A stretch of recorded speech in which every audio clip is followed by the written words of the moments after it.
This is the Mavis Robertson address, and I'm so pleased to see so many of you here. This is a pretty special and important addition to the AIST CMSF program each year. So we have a pretty mixed audience, so some people here know who Mavis Robertson was, and some of you don't. I was very privileged to have known Mavis, but only for a short time. She passed away in 2015. I started at AIST at the end of 2010, and I found her to be formidable, absolutely formidable. She was a connector of people. She pushed other people up. She was a real creator of opportunities. She was an activist, and so much more. But I know that Michele has some words about Mavis too, so I won't say too much more. Important, I guess, to know that it was almost 25 years ago to the day, in 1994 at CMSF, Women in Super was founded by Mavis Robertson, and it was a networking breakfast at the time. So today, Women in Super represents over 3,000 women nationally, is the authoritative voice on women and super, and organises, obviously, the Mother's Day Classic, an event that Mavis Robertson co-founded with Louise Davidson. We are thrilled to celebrate 25 years of Women in Super at CMSF this year, and if you haven't picked up your badge yet, please do so at the Women in Super booth. So, you all know how this works by now. You can send your questions through on the app, and that's open, so please start sending those things through. We're really privileged to have Michele O'Neil with us today as our special speaker for the Mavis Robertson address. She is the President of the Australian Council of Trade Unions. You would have seen her on television, no doubt. She's been a formidable new leader at the ACTU. The rest of her bio is in the app. I don't want to take any more time away from her. Please welcome Michele O'Neil.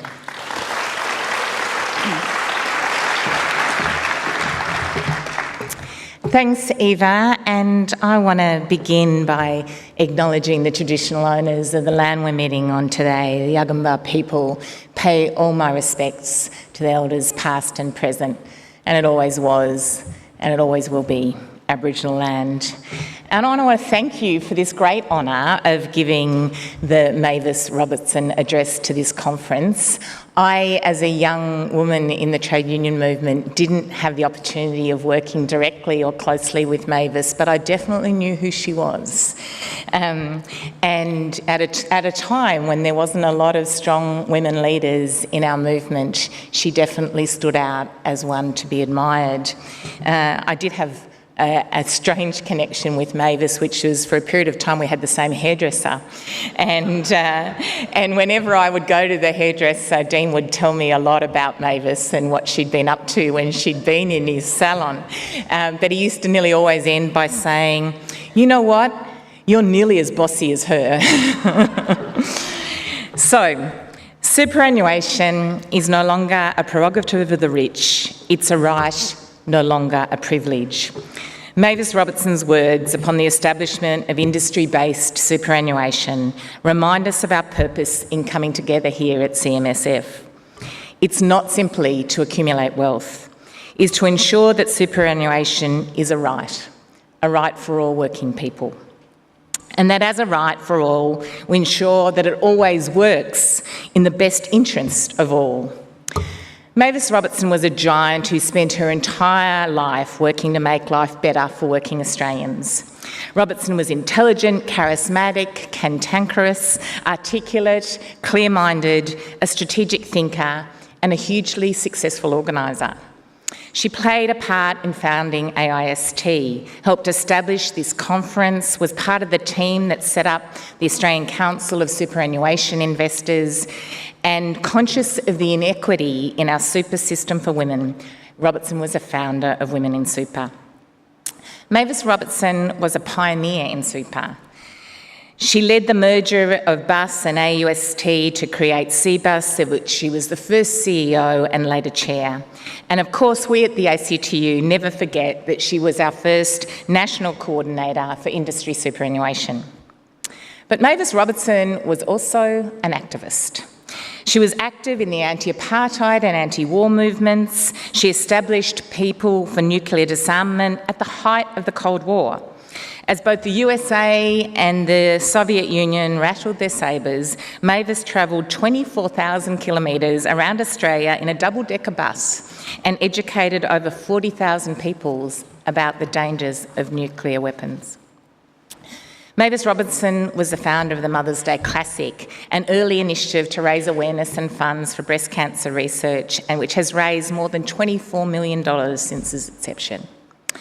And Mavis helped facilitate the safety of Chilean exile Michele Bachelet and her mother in Australia after her father was murdered by the Pinochet regime. Those actions, like so many of the things that Mavis did, would have far-reaching, perhaps unforeseen consequences. Michele Bachelet went on to be the first woman president of Chile, served as the first executive director of the United Nations Equity for Gender Equality and the Empowerment Entity for Gender Equality and the Empowerment of Women, and in 2014 became the first person re-elected as president of Chile since 1932. Mavis Robertson was a giant.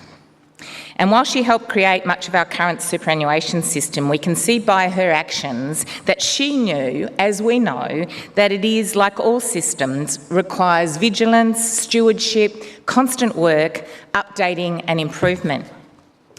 The union movement spearheaded industrial campaigns across multiple industries to win superannuation as a right. Miners, building workers, storemen and packers, transport workers put in place work bans and took strike action. The ACTU, under the leadership of Bill Kelty, understood that a universal super system was critical to working people's security and dignity in their retirement. The first national claim for superannuation was for $11 to be paid, over and above the award wage increase by employers. $9 to be used for accumulating a retirement income, $1 for the cost of administration, and $1 for the purposes of insurance. A universal insurance scheme to ensure that all workers would be able to pay their living costs in the event of incapacitation or in the event of their death, that their families would be able to survive. These were and remain logically connected instruments for the provision of dignity to working people. Survival in the event of injury or illness, like when we retire, should not be a prerogative of the rich, but a right, no longer a privilege, but an expectation of all people. From the very beginning, our superannuation system was a struggle for ongoing improvements that would provide and improve the dignity of working people. From $11, we went to 3%. From needing to strike just to get it applied in a handful of industries, we went to having it across every industry by law. From having superannuation exclude certain categories of workers, today we're on the verge of covering every working person in Australia by virtue of the inclusion of superannuation in the National Employment Standards, should the next election deliver a shortened Labor government. And as the scope of superannuation has grown, so have the funds under management. $2.5 trillion is invested in our retirement system, with industry super representing the largest segment of the system outside the self-managed funds of the already very wealthy. In the union movement, we know there's still so much more work to be done to ensure that super is delivered with dignity to everyone. Women still retire with less than men. Today we retire with 47% less than men. The $450 a month minimum threshold disadvantages women who are far more likely to be in part-time work and fall below that threshold. It's archaic and should be abolished. Women are financially punished in many ways for the time we take out of the workforce, financially disadvantaged in the immediate and in our retirement for the time we invest in having and caring for children and caring for those with disabilities and our elders. One of the most insidious forms of this punishment has been the withholding of superannuation contributions on family leave. We have been proud to campaign for that to change and pleased to see the Labor Party commit to extending superannuation to paid family leave. Women are doubly disadvantaged with low balances and low incomes that mean their effective tax rates are higher on super and proportionally higher than those on high-income earners with huge balances. The coalition government freeze on increasing the super guarantee must be scrapped. We cannot afford another generation that retires with inadequate superannuation simply to help Scott Morrison play another pea and thimble trick with the Commonwealth budget. If this federal government had not scrapped the Labor legislated increases to the superannuation guarantee in just 3 months, on the 1st of July this year, we would have reached 12%. Instead, superannuation is languishing at 9.5% in the midst of a 7-year freeze that started in 2014 and continues through to 2021, followed by a 5-year crawl to 12% in 2025, and no schedule at all to reach 15%. This will have an unacceptable negative impact on the retirement income and the lives of working people. It's simply too slow. In the words of Paul Keating, there's only one future fund, and that's superannuation. The retirement age must not be lifted to 70 and should be restored to 65. Anyone who wants to advocate for higher retirement ages should spend 3 months on a factory floor, do a month of 12-hour shifts as a cleaner, or break concrete for a summer and winter before they're allowed to open their mouths. Our model, the equal representation model, must be maintained, free from governmental ideological interference. We built the success of this system on the back of our model, and we have outperformed the banks. Workers and employers coming together for the common good of all is a model of which we should be immensely proud, not one to break up to help the executives of big banks meet their bonus targets. And rather than seeing superannuation falsely as a replacement for the age pension, we should look to ensure that the age pension keeps our elders out of poverty and our superannuation system lifts them into comfortable dignity. As superannuation is not just a simple wealth accumulation device, but a system to provide dignity to working people, it's right and proper for us to consider policy implications beyond the finer adjustments that impact the wealth accumulation aspects of our system. The future of superannuation is one that is intrinsically linked to the future of working people. If working people's jobs are insecure, so too are their incomes. If working people's living standards are dropping, so too will their retirement savings. Super funds and their trustees hold a responsibility to properly invest workers' deferred wages over their lifetime. A 17-year-old apprentice today might retire when they're 67, meaning the fund may steward that worker's savings for over 50 years. Super funds need to ensure that the companies they invest in are focused on the long term. We have a responsibility to ensure that the S in ESG is at the forefront of our minds. Just as it's right to say we must consider the risks of investing in assets that are potentially stranded by the loss of their social licence as community attitudes towards emissions change, so too are we right to consider the impact of investing in assets that become stranded due to the treatment of their workers as community expectations change and exploitation is exposed. Companies take stands on workers' rights all the time, sometimes seeking to improve them, often seeking to undermine them. These are overt risks to the capital of workers and should be part of our consideration when we're making investment decisions. To profit at the expense of workers, at their dignity, their safety, runs counter to the very principle upon which our superannuation system was founded. And we have a proud history amongst our funds of making the right decisions. On issues like tobacco, our funds have led the way in showing that there's a detrimental link between the retirement outcomes of workers and the financial success of tobacco. On issues such as landmines, internment camps and environmental exploitation, there is an undeniable risk to the retirement outcomes of working people. And our funds have made decisions about those risks. So it is with major companies in which we invest choosing to undermine local workers' rights with simultaneously exploiting foreign workers. The Australian public does not support those that sack Australian workers on decent wages and conditions to replace them with foreign workers who are underpaid, badly treated and exploited. And while at the moment a loophole in the law allows for things to occur, how long do you think the public will allow these things to be legal? We should remember that our role is not to exploit the law to maximise profit. Our role is to provide dignified retirement outcomes for working people, to act in the interest of our members. We should not simply follow the law. We should, as we do with the technical financial elements of our system, seek to lead in ways which will deliver better overall retirement outcomes for working people in this country.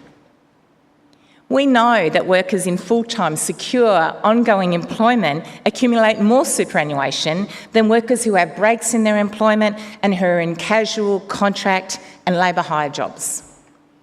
We know that short-term visa workers often never access any of the super that they rightly might accumulate here in Australia. We know that short-term visa workers are more likely to be exploited and have their super stolen. We know that companies that steal superannuation from their employees are placing the viability of their company and their workers' retirement at risk. Short-termism infects Australia's executive culture. Driven by bonuses, executives have sacrificed long-term sustainability for short-term profits. The exemplar of this is AMP. On the 8th of March 2018, AMP's share price peaked at $5.47, the equal highest point since 2016. The Banking Royal Commission uncovered a culture of greed and lawlessness driven by short-term profit, and its share price has fallen 58%. Short-term gains for AMP led to a long-term decline. We must think about the long term. What does insecure work mean for our system? What happens to the retirement outcomes of working people if inequality in Australia is allowed to continue to run rampant? If we're investing workers' capital into companies that exploit workers, how sustainable will that be in the long term? The people who have opposed superannuation since before Mavis Robertson helped establish the flat $11 payment will continue to oppose our evolution, just as they have every improvement we've had in the system. They opposed moving to 3%. They opposed moving to 6, to 9, to 12, and you better believe they oppose moving to 15%. They oppose superannuation being in the national employment standards, preferring instead for it to be treated like a financial instrument for banks to manipulate. They oppose removing the $450 threshold. They oppose payment of super on family leave. They oppose worker and employer representatives working together to maximise the retirement outcomes of working people. Let's be clear. They are offended by and they oppose working people having a say in how their money is used. They oppose working people having a say in how their money is invested. They oppose, they oppose, they oppose. And of course they oppose the use of the capital in superannuation for overall retirement outcomes for working people. In Australia, a group of CEOs hanging out on yachts giving media bites about the need to cut penalty rates is apparently fine. But superannuation trustees suggesting that maybe allowing major companies to sack their Australian workforces and replace them with underpaid and exploited foreign workers is not in the members' interests? Well, apparently that's activism and must be opposed. I call it acting in the members' interests. And we understand why they're afraid. They're afraid working people might realise that with more funds under management than the big four banks, they have a new way of ensuring fairness. Afraid that working people might understand that as a part owner in the company, through their superannuation fund, they can get together with other owners of the company and ask questions. They can question the wisdom of paying exorbitant executive salaries and bonuses while cutting workers' jobs. They can question the long-term viability of cutting corners on safety in the workplace just because the project is in a jurisdiction with loose regulations and little enforcement. They can question being replaced by workers who are regularly exploited and underpaid. And after people start to ask questions, they start to form ideas about what's right, what's wrong, how things are and how things should be. For those who oppose Mavis Robertson, watching the workers use their ownership of capital to ask about issues of fairness, exploitation and inequality must be like watching all their nightmares come to life. I hope we're just starting to realise her dream. Thank you.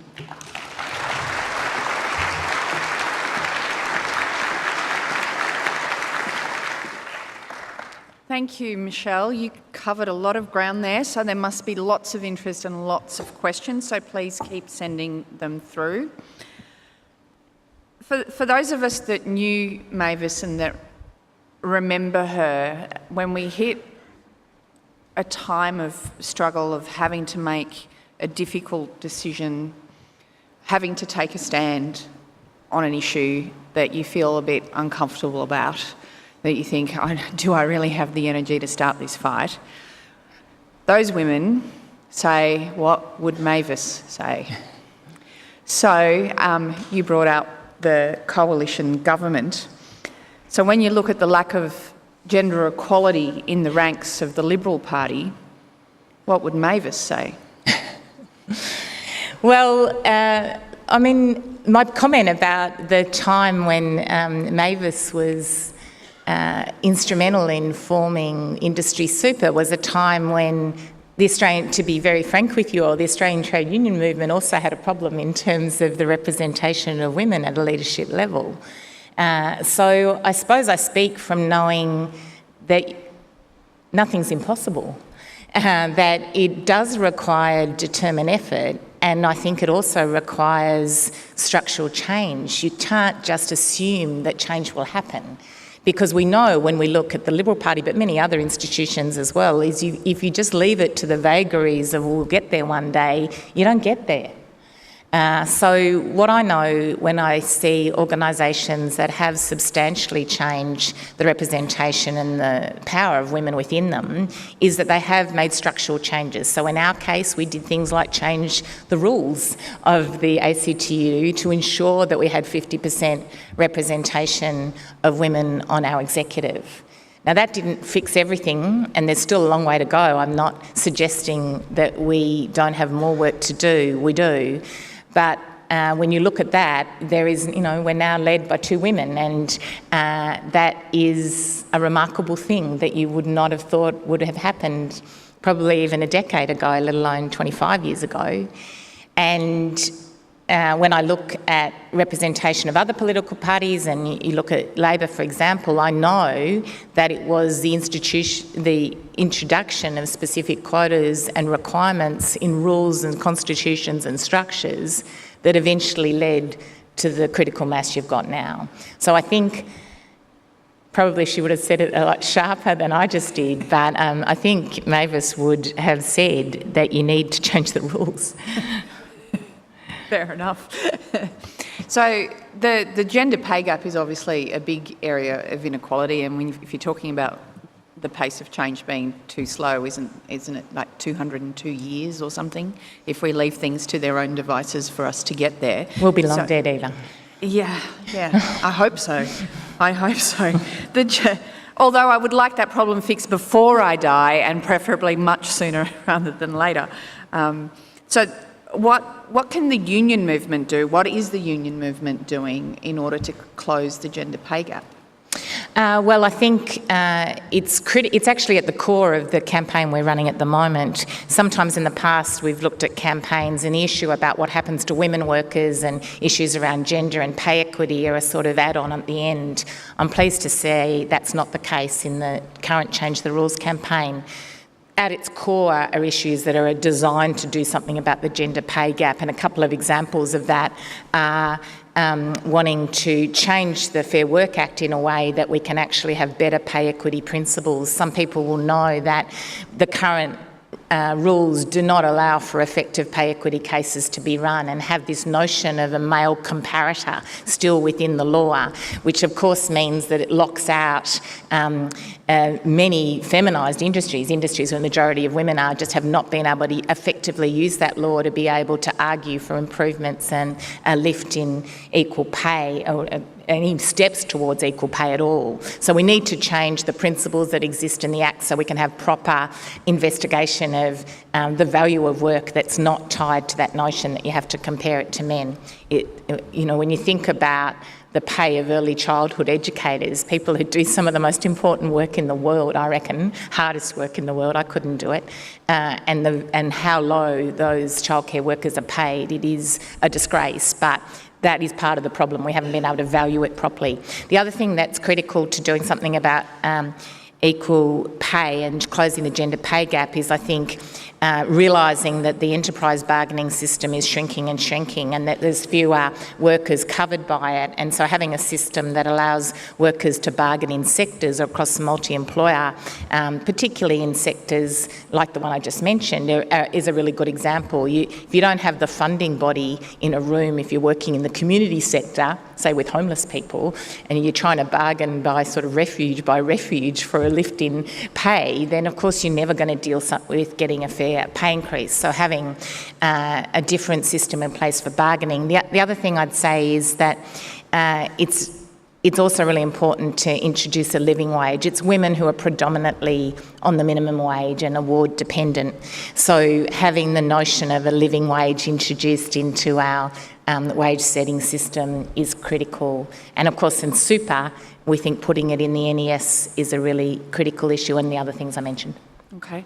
So with this audience here being a superannuation audience, profit to member superannuation audience, if you had to prioritise, I guess, one issue for them in terms of tackling equality, what would it be? Well, that's a hard one. You can have two. We get half the room working on one and the other half. Well, look, I just think, as I said, it's absolutely urgent to get rid of that $450. It's women who are in casual, short-term, insecure work. It's just it just punishes them. It's long past its use by date and should go. And I think the second one I would say is payment on parental leave. That. Why should we be disadvantaged for having children? So I'd put those two up there as key changes. Okay. But there's a long list. There is a long list, so I was going to suggest a third. Do you think, in terms of sort of making the system more universal, including more casual employees, contractors, transient workers into the superannuation system, currently they often miss out? Yeah, look, I actually think doing something about super theft is critical to that, because I think you're more likely, from my knowledge of some of these industries, you're more likely to never see your super if you're working in industries that are predominantly insecure and casual work. So you look at hospitality, for example, it's rampant. Don't know what it is about chefs, celebrity chefs, but that industry is notorious in terms of people not even getting the minimum wage, and of course not ever seeing super. So having both strategies that address trying to do something about decreasing casual and insecure work and having more permanent jobs, but importantly being able to have the capacity to have super in the NES and have super quickly and effectively recovered when it's unpaid, rather than the long, complicated and often unreliable process with the ATO, I think would make a big difference for women. All right. Was there one final comment you wanted to leave our audience with, because we're fast running out of time and I've got too many questions to to narrow it down? Is there one thing you'd like to leave the audience with today? Look, I think that the Australian superannuation system is something we should be immensely proud of. From my little bit of knowledge about what happens in terms of workers' retirement in other parts of the world, we have built something to be proud of. And so my comments about the future and about what needs to be done come from a place of admiration about what we've got and how precious it is and how it does need to be protected, but also does need to be fit for the future. So I think I'd leave it at that. All right, great. Thank you so much, Michele.